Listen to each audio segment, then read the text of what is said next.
Today, February 22nd, readings Numbers 10 and 11, Psalm 27, and Mark 1.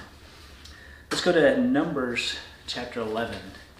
If you've been wondering about this book and wondering, why is it there? Well, part of it is census, so it was detailing the record of the people of God, and so that was necessary. But in that, there's also the mixture of the stories. And so here we have an example of that here in chapter 11. It says, the people complained in the hearing of the Lord about their misfortunes, and when the Lord heard it, his anger was kindled, and the fire of the Lord burned among them and consumed some outlying parts of the camp. The people cried out to Moses, and Moses prayed to the Lord, and the fire died down. The name of the place was called Taberah, because the fire of the Lord burned among them. Now, listen to this. Now, the rabble that was among them had a strong craving. The rabble?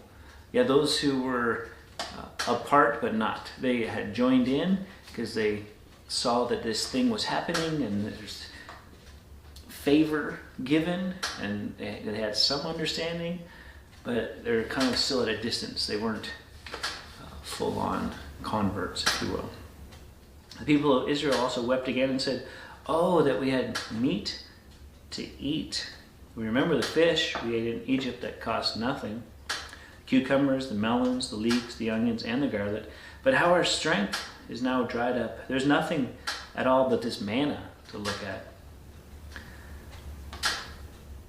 Manna was like coriander seed in an appearance like that of bdellium.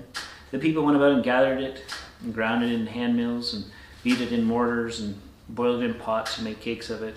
The taste was like the taste of cakes baked with oil. When the dew fell upon the camp of the night, the manna fell with it. Moses heard the people weeping throughout their clans, every one at the door of his tent, and the anger of the Lord blazed hotly, and Moses was displeased. Moses said to the Lord, "Why have you dealt ill with your servant? Why have I not found favor in your sight, that you lay the burden of all this people on me? Did I conceive all this people? Did I give them birth, that you should say to me, carry them in your bosom as a nurse carries a nursing child? To the land that you swore to give their fathers? Where am I to go to get meat to give to all this people? For they weep before me and say, give us meat that we may eat. I'm not able to carry all this people alone. The burden is too heavy for me. If you will treat me like this, kill me at once, if I find favor in your sight, that I may not see my wretchedness." So the people are being influenced, and there's a certain amount of them that are just fed up. They're tired of manna for morning breakfast, morning for lunch, manna for dinner, manna all the time, and they were just tired of it. They wanted meat. And Moses is complaining to God. God's angry, and Moses is angry. Moses is like, this is too much. I can't handle it. And it makes me think of Jesus when he says, "Come to me, all you who are heavy burdened, heavy laden, and I will give you rest. Because my burden is easy and my yoke is light."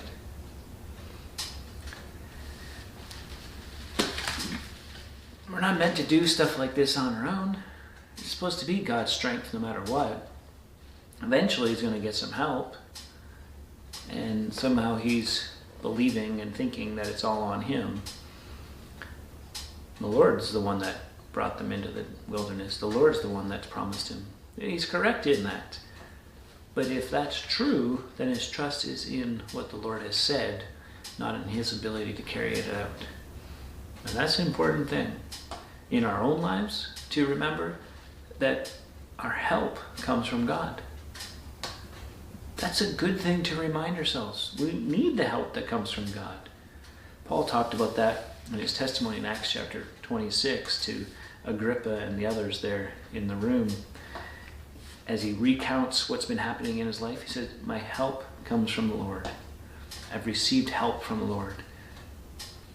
He didn't claim that he was anything special, he was doing anything, but that through it all, God was helping him.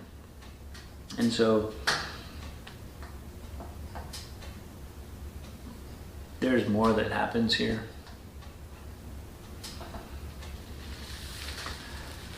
And I want you to read that carefully and slowly the response, what happens next.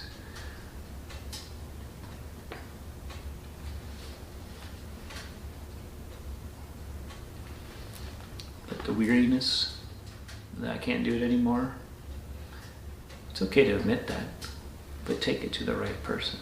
That person is Jesus. Till next time, keep growing little by little.